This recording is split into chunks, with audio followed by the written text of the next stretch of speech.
Study point RC YouTube channel पर आप सभी का स्वागत है।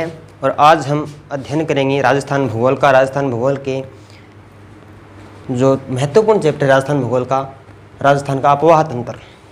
क्या है? राजस्थान का अपवाह तंत्र। राजस्थान का अपवाह तंत्र। राजस्थान का अपवाह तंत्र। राजस्थान का अपवाह तंत्र नदियों की बात करें तो 3 प्रकार का है। 3 भागों में बांट सकते हैं इसे। पहला है बंगाल की खाड़ी का अपवाह तंत्र। बंगाल की खाड़ी अपवाह तंत्र। दूसरा है अरब सागरीय अपवाह तंत्र। अरब सागरीय अपवाह तंत्र। और तीसरा है आंतरिक अपवाह तंत्र। आंतरिक अपवाह तंत्र। राजस्थान के अपवाह तंत्र को हम मुख्यतः 3 भागों में बांट सकते हैं। पहला है बंगाल की खाड़ी का अपवाह तंत्र, दूसरा अरब सागरीय और तीसरा है आंतरिक अपवाह तंत्र। इन तीनों में हम सबसे पहले शुरुआत करेंगे आंतरिक अपवाह तंत्र की। राजस्थान का आंतरिक अपवाह तंत्र।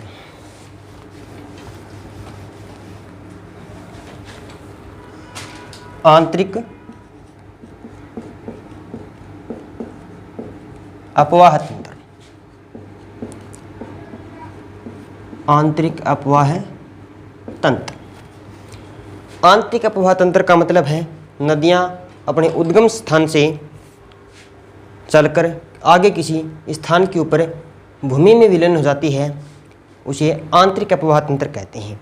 आंतरिक अपवाह तंत्र की राजस्थान में एक महत्वपूर्ण नदी है, इसका नाम है घग्गर। घग्गर नदी राजस्थान की एकमात्र नदी जिसका उल्लेख ऋग्वेद में मिलता है। राजस्थान की एकमात्र नदी जिसका उल्लेख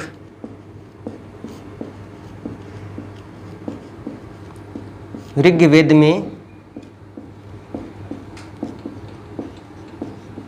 मिलता है।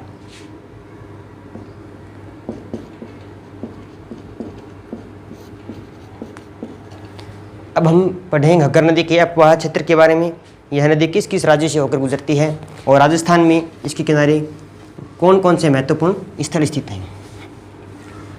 घग्गर नदी की बात करें तो घग्गर नदी का उद्गम हिमाचल प्रदेश की शिवालिक पहाड़ियों से कालका माता के मंदिर के पास से होता है और यह हिमाचल प्रदेश के बाद पंजाब में पटियाला होते हुए हरियाणा के अम्बाला में प्रवेश करते हुए हिसार और फिर सिरसा से होते हुए राजस्थान के तलवाड़ा गांव से राजस्थान में प्रवेश करती है। उसके बाद इसके किनारे राजस्थान में भटनेर दुर्ग स्थित है और फिर कालीबंगा सभ्यता, पीलीबंगा सभ्यता और वहाँ से गंगानगर में प्रवेश कर जाती है। और लास्ट इसका जो स्थान है, अंतिम स्थान घग्गर नदी का, वो है फोर्ट अब्बास जो पाकिस्तान में है। तो देखते हैं हम घग्गर नदी के बारे में। ये हम मान लेते हैं कि राजस्थान का उत्तरी भाग। राजस्थान के उत्तरी भाग में ये जिला है हनुमानगढ़।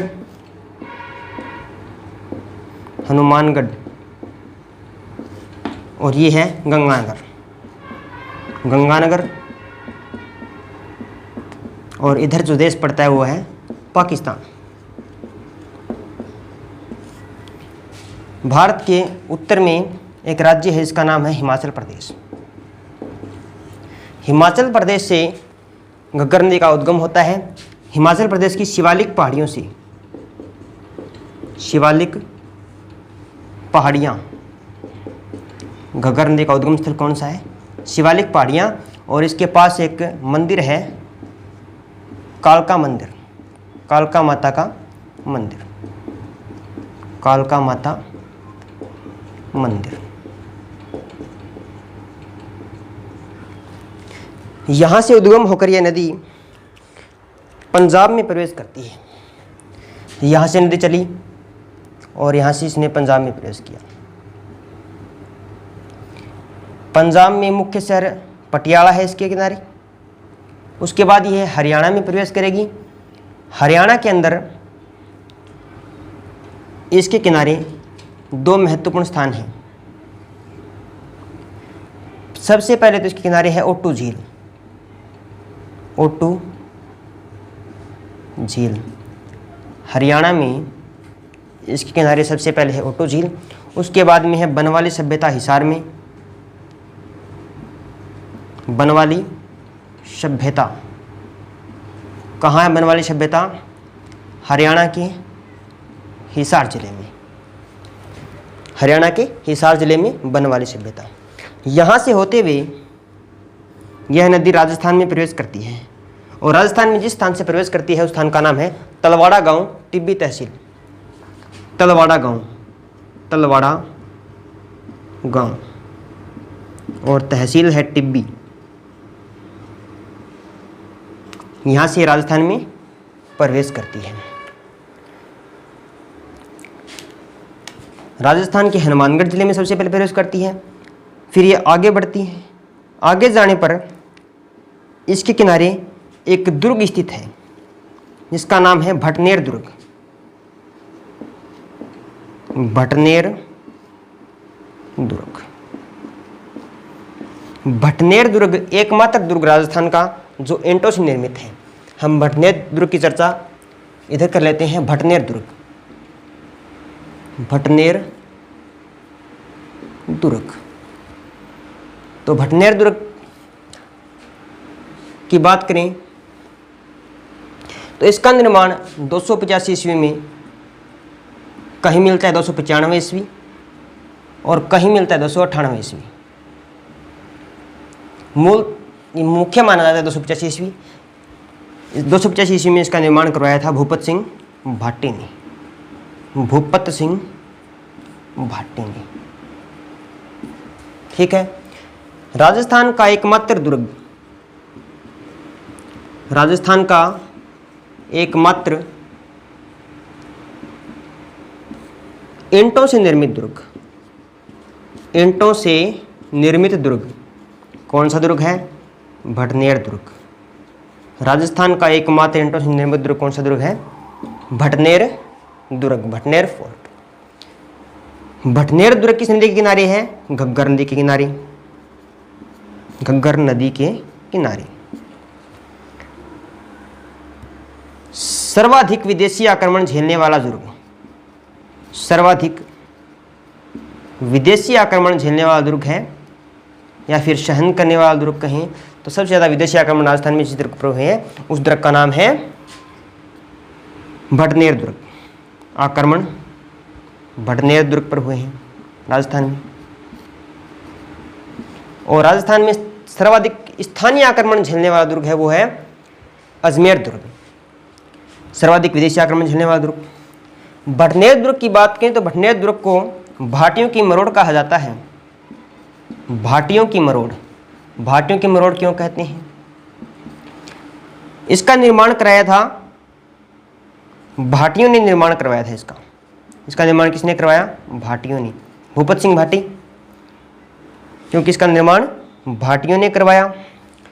1003 ईस्वी में सूरत सिंह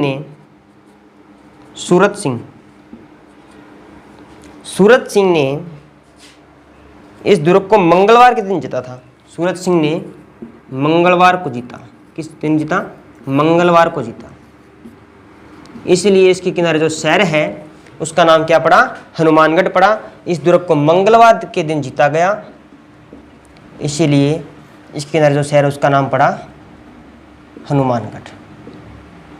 इतनी बातें ध्यान में रह जाएगी भटनेर दुर्ग की। अब आगे चर्चा करते हैं, तब तक आप स्क्रीनशॉट ले लीजिए भटनेर दुर्ग के बारे में। अब देखिए,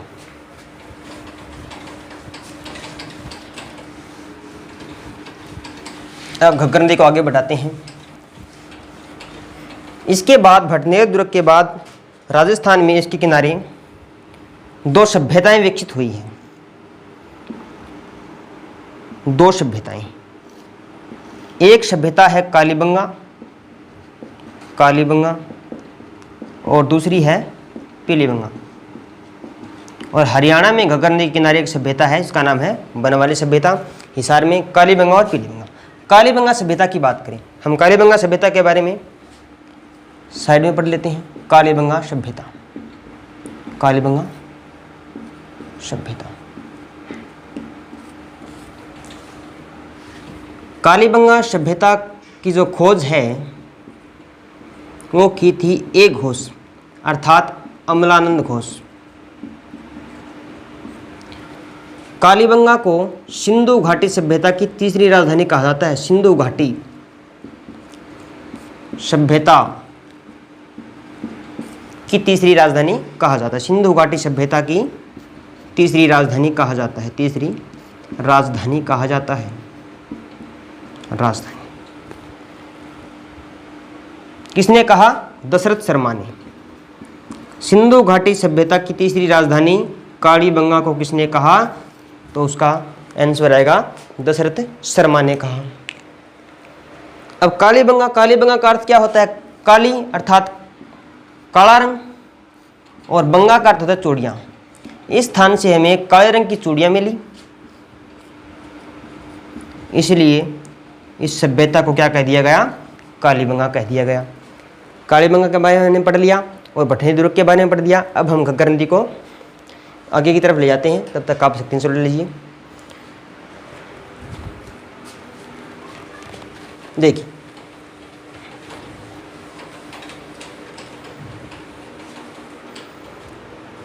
इसके बाद यह सभ्यता यहाँ से गंगानगर में प्रवेश करती है और गंगानगर से होते हुए यह अनूपगढ़ होते हुए पाकिस्तान के फोर्ट अब्बास स्थान तक जाती है। तो घग्गर नदी का अंतिम स्थान है वो क्या है? फोर्ट अब्बास। फोर्ट अब्बास में जाकर ये धरती में विलीन हो जाती है। तो फोर्ट अब्बास शिवालिक पहाड़ियों से लेकर फोर्ट अब्बास तक इसकी कुल लंबाई, घग्गर नदी की कुल लंबाई, घग्गर नदी की कुल लंबाई की बात करें तो है 465 किलोमीटर। अब हम घग्गर नदी के बारे में जो महत्वपूर्ण फैक्ट है वो साइड में लिख लेते हैं, तब तक आप इसका स्क्रीनशॉट ले लीजिए। घग्गर नदी देखिए,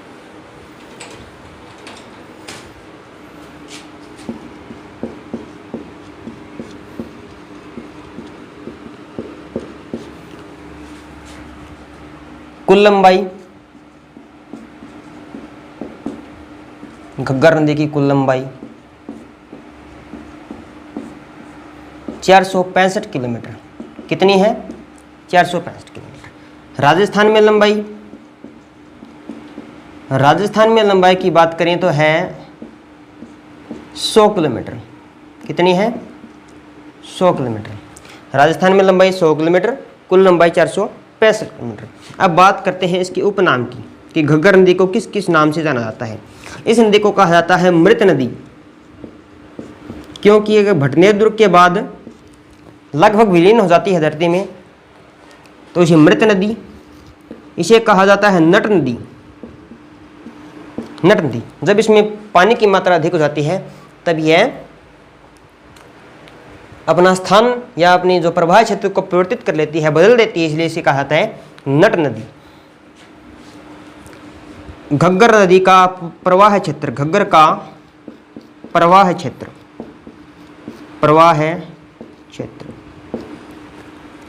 इसे कहा जाता है नाली या पाट। क्या कहा जाता है? नाली या पाट। नाली या पाट कहा जाता है। नाली के क्षेत्र में चावल का उत्पादन हो जाता है, चावल का उत्पादन होता है, इसलिए इस नाली के क्षेत्र को क्या कहा जाता है? राइस बेल्ट कहा जाता है। राइस बेल्ट कहा जाता है। क्या कहा जाता है?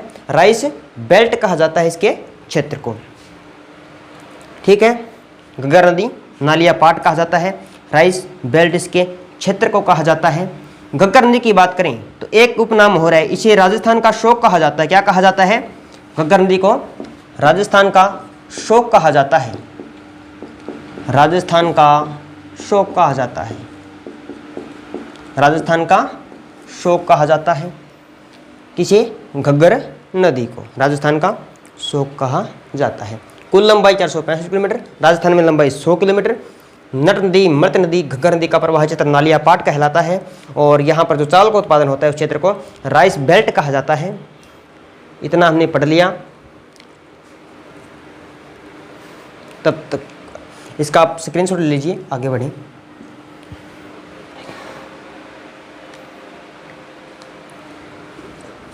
इसी के साथ अपनी घग्गर नदी है वो कंप्लीट होती है। आज घग्गर नदी के बारे में इतना पढ़ेंगे और अगली वीडियो में हम लेकर आएंगे आंतरिक प्रवाह की या बंगाल की खाड़ी की और महत्वपूर्ण नदियाँ। तब तक के लिए धन्यवाद। Thank you.